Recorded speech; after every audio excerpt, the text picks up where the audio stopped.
Je voulais qu'on fasse un petit clin d'œil aussi à un autre premier roman que plusieurs des chroniqueurs ont également lu, de Julien Heuillet, Révolution Motel, parce qu'on ne peut pas inviter tout le monde sur le plateau et on avait un peu deux coups de cœur ce mois-ci dans les premiers romans belges.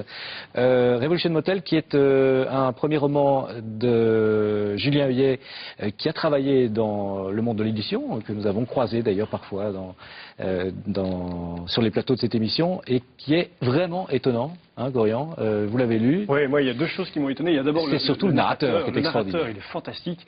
On ne va pas rentrer dans les détails de l'histoire parce qu'il est trop court, ce serait trop défloré, mais c'est vrai que c'est une sorte d'enquêteur américain qui enquête sur toute une série de meurtres. En Belgique. Mais en Belgique, dans un motel révolutionnaire communiste. Et donc ce narrateur, il a une gouaille, il a des phrases récurrentes qui reviennent, qui sont à mourir de rire. Enfin, c'est vraiment... Chaque fois qu'il parle d'un personnage, il dit il est mort maintenant. C'est extraordinaire. Vous voulez un cookie?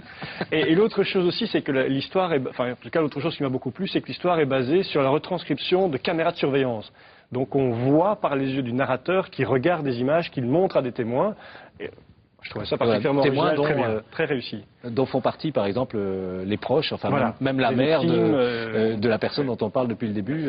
Gorian, qu'est-ce qui vous a... Gorian, c'est moi. Laurent, pardon. Non, mais justement, là, peut-être on peut parler d'expérience, parce qu'effectivement, il raconte ce qu'il voit sur des caméras, et on pourrait se dire aussi qu'il décrit effectivement que l'auteur a fait ça, qu'il s'est projeté un film, hein, parce qu'il y a un côté polar à l'américaine des années 40, et qu'il raconte ce qu'il voit sur ce film. Donc, en même temps, je trouve que c'est la richesse du roman, et en même temps peut-être ses limites.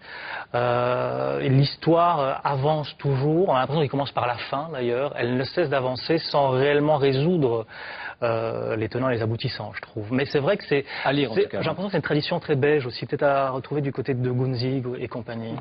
Julien Heuillet, Révolution Motel,